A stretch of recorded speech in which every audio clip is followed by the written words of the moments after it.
HOA Karen parks 2 Ford Raptors in my garage without permission. I'm not even in the HOA.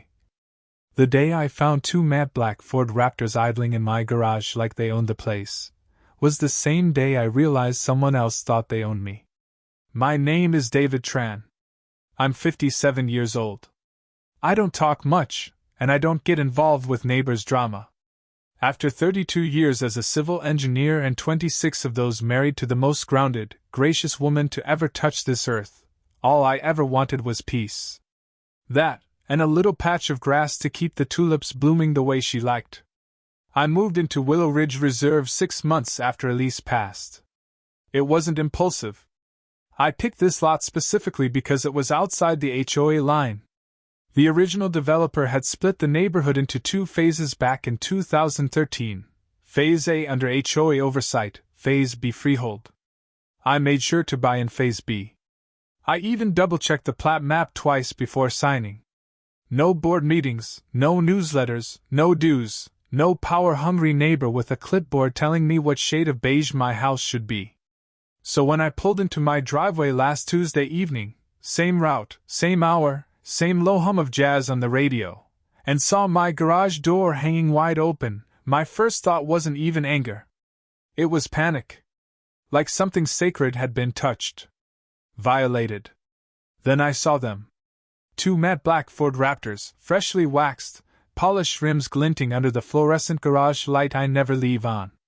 Their tires were parked across the threshold like it was their damn birthright. One was pulled slightly forward, its massive front bumper nearly kissing my workbench, the one Elise used to pot her seedlings on Sunday mornings. She'd left her gloves there. I never moved them. And now they were crushed.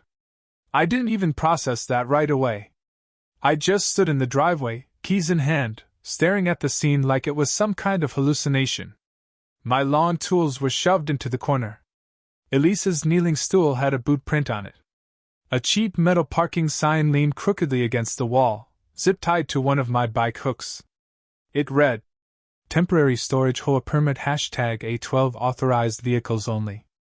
I backed out of the garage slowly, heart pounding in that slow, cold way it does when your mind knows something is very, very wrong. That's when I heard the clicking of heels. Ah! Perfect timing. She emerged from the sidewalk like a stage entrance. Blonde bob, coral lipstick, clipboard tucked under her arm like a weapon of war. Cynthia Cartwright. I didn't know her name then, not officially. But I knew her type. Every neighborhood has one. The one who acts like the street is her personal kingdom, and everyone else is just trespassing. "We assumed you'd be at work until 7. She said, smiling like this was all one big misunderstanding. "Don't worry, they'll be gone by Friday. It's just for the HOA's spring soiree this weekend." I looked past her, trying to find a sane detail somewhere in the landscape. My own driveway. My own garage.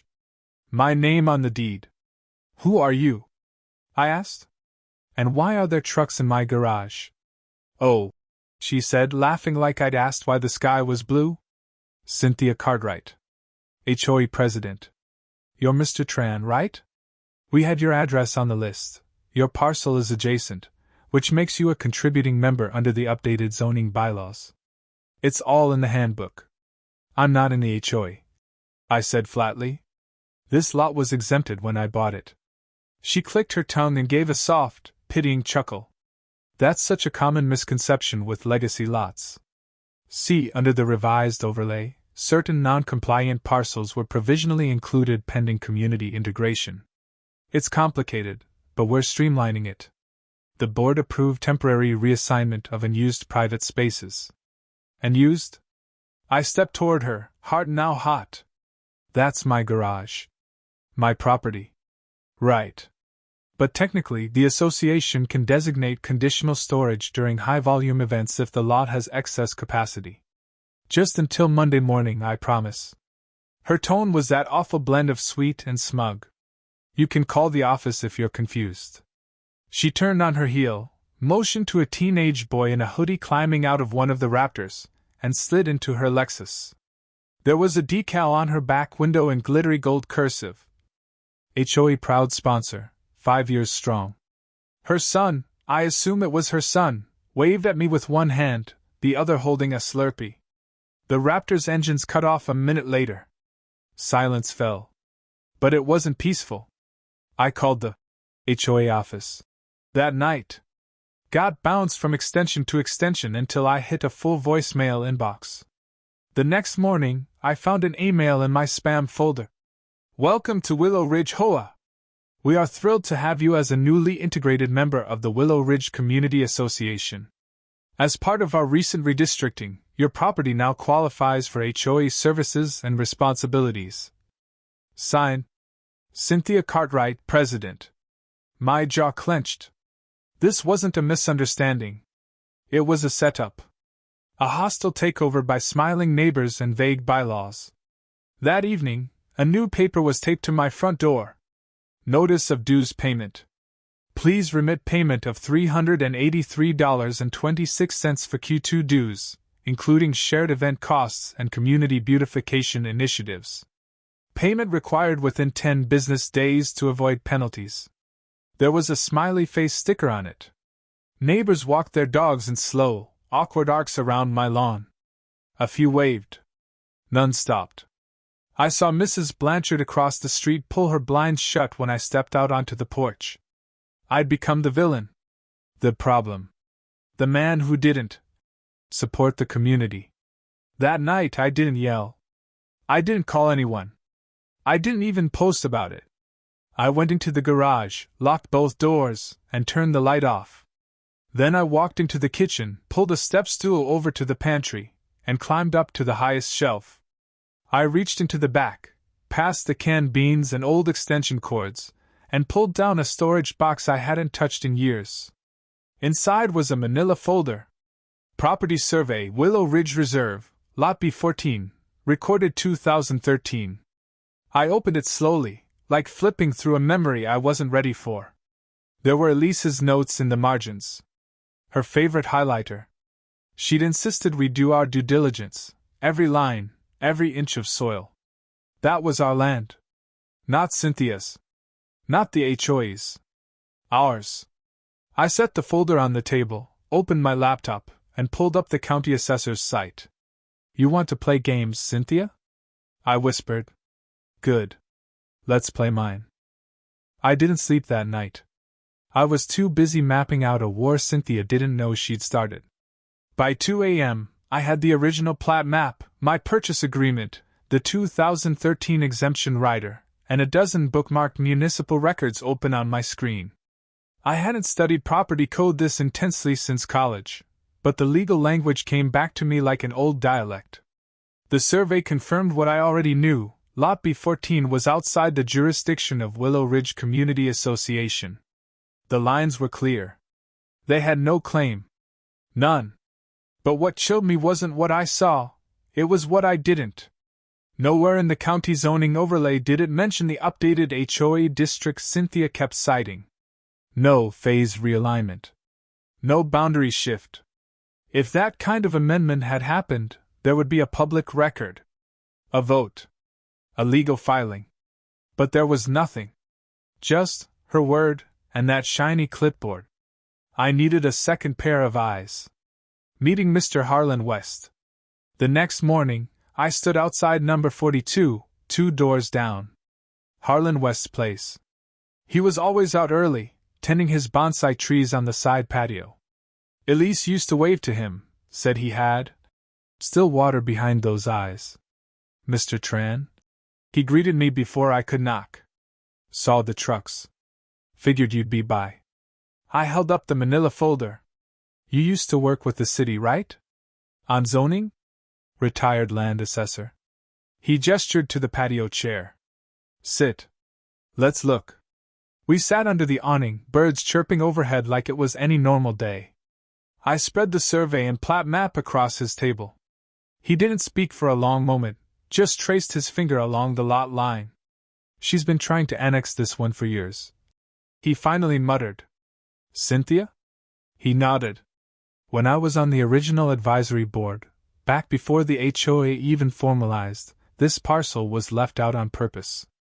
Transitional zone between phases.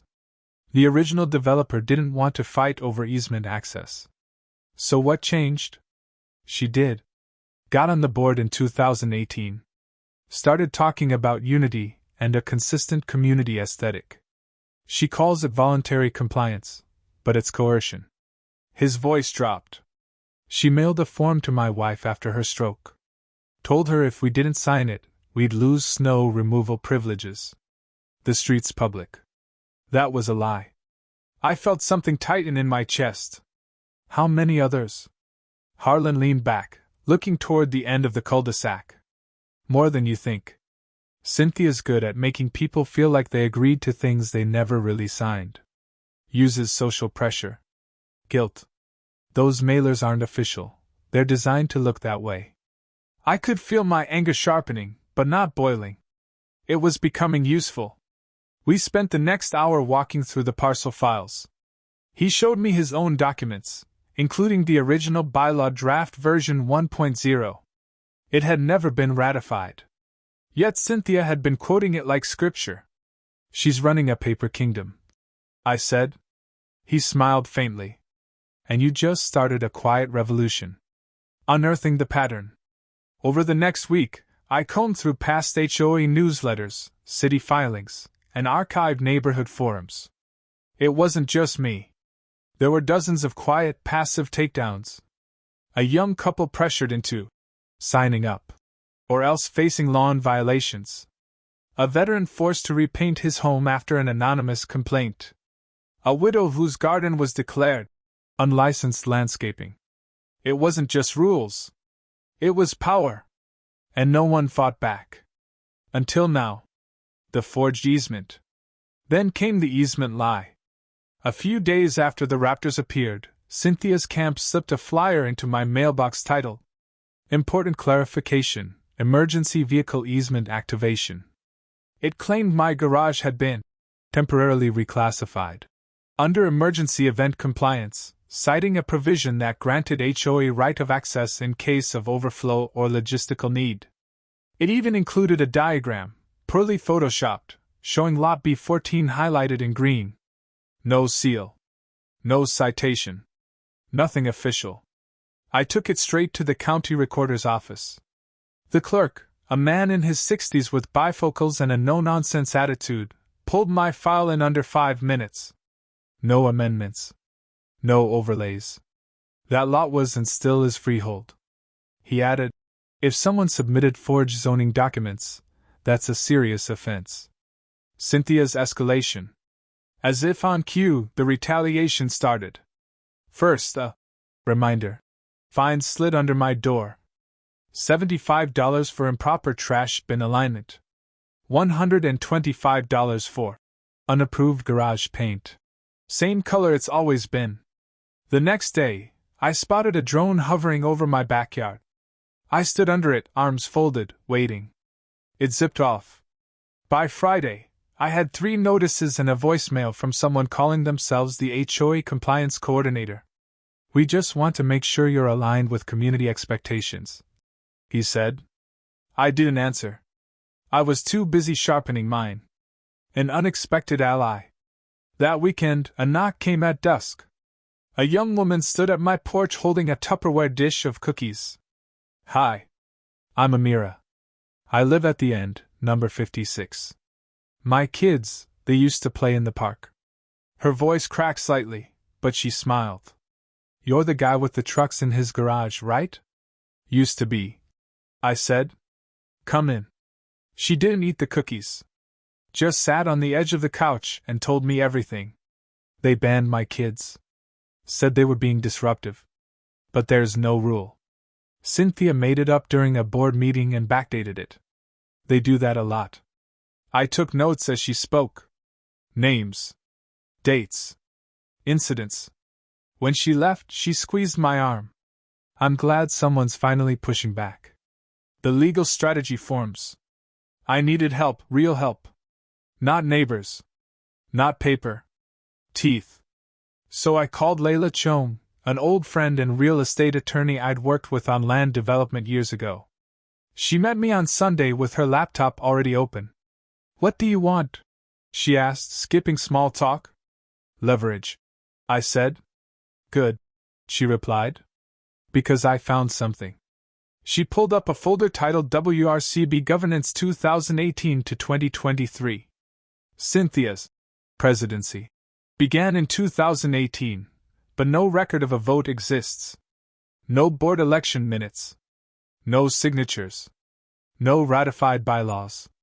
Just an announcement. We're excited to welcome Cynthia Cartwright as acting president during this period of reorganization. Layla looked up. That reorganization never ended. And without a ratified charter, she has no real authority. Everything she's done? It's legally voidable. We laid out the plan that night. File a formal boundary dispute with the county assessor. Request HOA financials under the Public Records Act. Expose irregularities. Track down ex-board members who resigned after Cynthia took over. Build a quiet coalition of residents who'd been manipulated, fined, or coerced. Document everything. Dates. Emails. Footage. Flyers. No speeches. No Facebook rants. Just cold, methodical pressure. By the time we finished mapping it out, it was nearly midnight. Layla closed her laptop, exhaled, and smiled at me. You ready for this? I looked at the manila folder again. Elisa's handwriting. Her arrows circling the lot line. Her highlighter still faintly glowing. I was ready the moment they touched her garden. Cynthia built her empire on silence and fake paper, but I had real maps, real law, and something she didn't, patience. By the time Cynthia got the cease and desist letter, it was already too late. The Raptors were gone by 6:03 a.m. Flatbed tow trucks rolled in like clockwork, quiet, efficient, professional. The drivers didn't ask questions. Layla made sure the paperwork was airtight, injunction from the county, printed and signed, citing wrongful encroachment and unauthorized use of private property. The neighborhood watched from behind curtains and slightly cracked blinds. No one said a word. But everyone saw. By the time the first sprinkler heads turned on, the garage was empty again, except for Elisa's gloves, back on the bench where they belong. I made sure the door stayed closed after that. Karen's retaliation. Cynthia didn't come in person. She attacked online. The neighborhood Facebook group lit up around 9 a.m. Police car light urgent. Rogue resident undermines community safety. Police car light. We regret to inform Willow Ridge residents that a previously non-compliant lot owner has taken unilateral legal action against your elected HOA board. Please be advised, this individual has a documented history of emotional instability following a personal tragedy. Let's pray for healing instead of conflict. Folded hands. Cynthia Cartwright, HOA president. She knew exactly what she was doing. Weaponizing grief. Turning my wife's death into gossip bait. I didn't reply. I didn't log in. I didn't even open the app. I opened Excel. David's counterplay. We had already submitted a Freedom of Information Act request for all HOA financials for the past 5 years. When they finally arrived, buried in PDFs, redactions, and lazy formatting, Layla and I spent 2 nights combing through every line item. That's where we found it. Consulting fees, West Ridge Solutions, $24,800 per quarter. West Ridge didn't exist in the business registry. But a private background check showed the LLC was registered under Daniel Cartwright, Cynthia's younger brother. Landscaping invoices were padded to double market rate. Bulk mulch orders charged 3 times the local cost. There were multiple payments marked.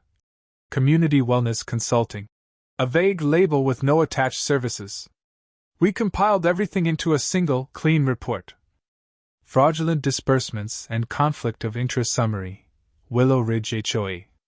It was 17 pages long. We sent it to 3 places. The County Attorney's Office. The State HOA Regulatory Commission. And a reporter named Jules Rivera, who ran a tiny investigative column in the Wellington Ledger. Jules called me the same day. The media twist. Is this for real? She asked. Because if it is, this could go way beyond your lot line. It's real, I said. Every cent. 3 days later, the headline dropped. Exclusive: Man fights back against unlawful HOA control and uncovers fraud. By Jules Rivera, Wellington Ledger. She included quotes from the county assessor confirming my exemption. She published the images of the forged parking signs. She printed side-by-side screenshots of the fake easement flyer and the original plat map. The article went viral, locally anyway. I couldn't go to the store without someone giving me a nod. A few neighbors even stopped to thank me quietly. Just a hand on the shoulder or a, "Hey, read your story." The tides were turning. But I wasn't finished. The HOA meeting. They didn't want me there. The meeting was scheduled for 6:30 p.m. at the Willow Ridge Community Hall, a beige stucco box with folding chairs and weak coffee. I wasn't on the attendance list. The room went quiet when I walked in. Cynthia's face didn't move. Just that same brittle smile. "I'm afraid this meeting is for active HOA members only," she said. "You're welcome to submit a written concern." "I'll stay," I said, placing a file folder gently on the podium.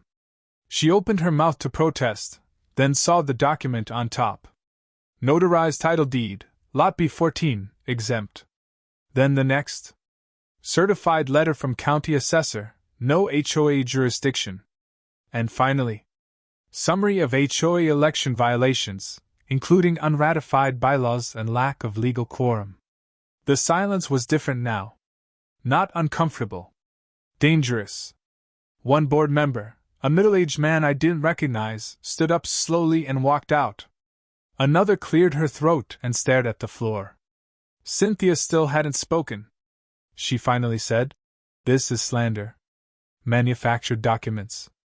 You're harassing me in a public setting." But she never finished. Layla, seated in the back, stood and spoke with the calm confidence of someone with facts and law behind her. "We've submitted a formal complaint to the Office of HOA Oversight and Regulation. Your budget is frozen pending audit.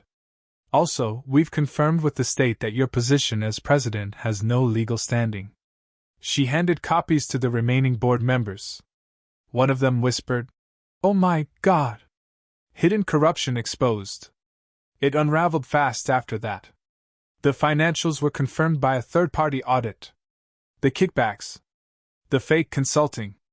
Even the forged email headers used to simulate HOA vote announcements. Cynthia's signature was on nearly all of them.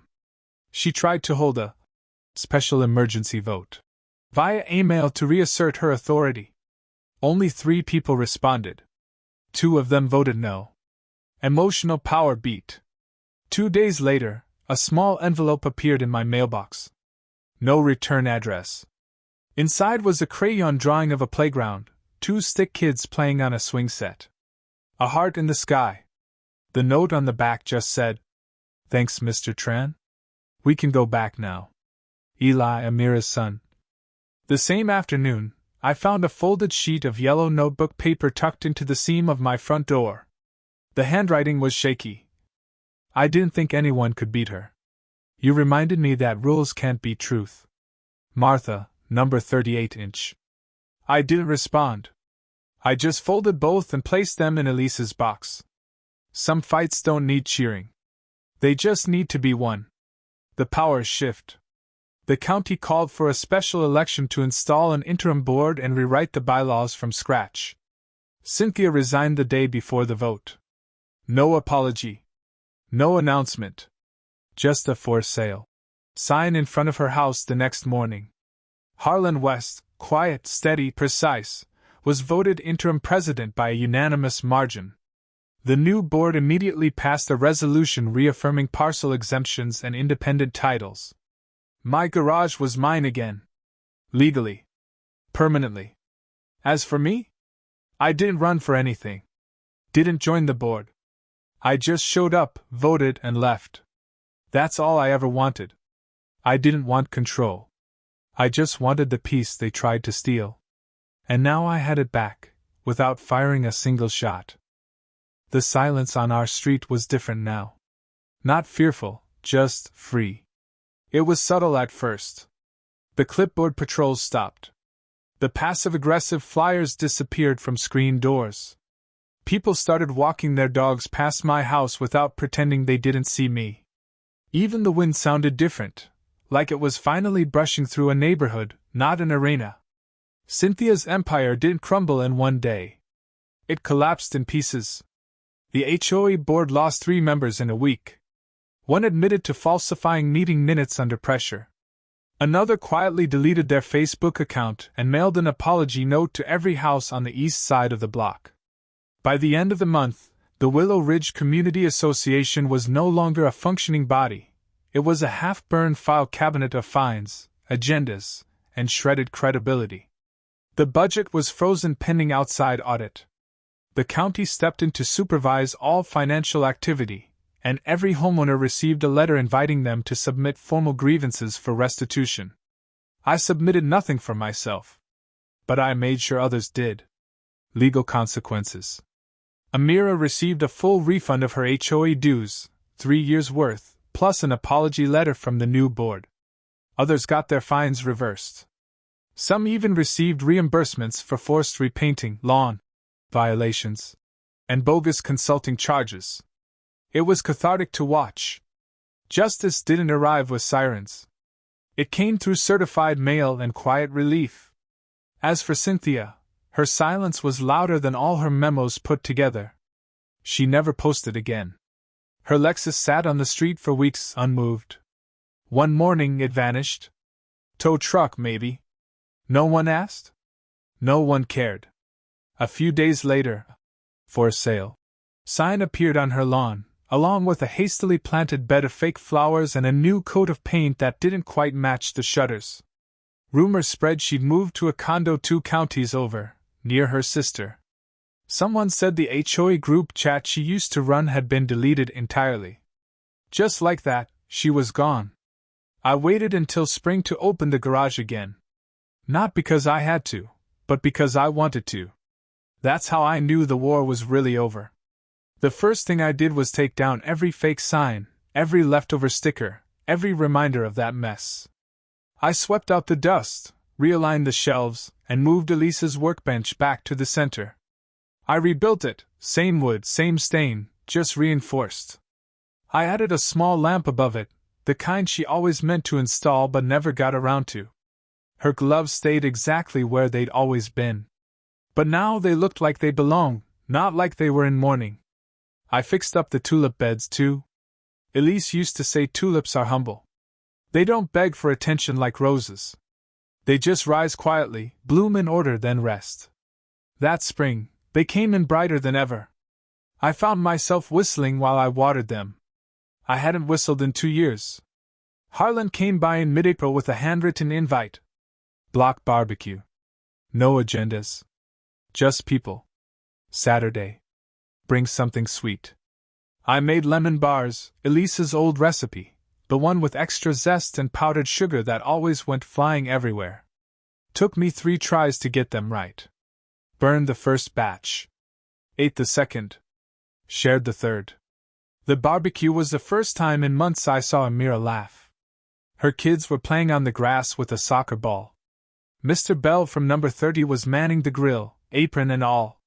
Even the couple who'd always refused to make eye contact brought a fruit salad and folding chairs. The air was different. Real. Near the end of the night, a teenage girl, must have been 15, maybe 16, walked over to me, plate in hand. You're Mr. Tran, right? The engineer? I nodded. I'm doing this civics project, and I thought city planning was boring. But my mom told me what you did. How you proved everything with, like, maps and law and stuff. She paused. Can I interview you for my project? I smiled and said, only if you let me borrow one of those lemon bars.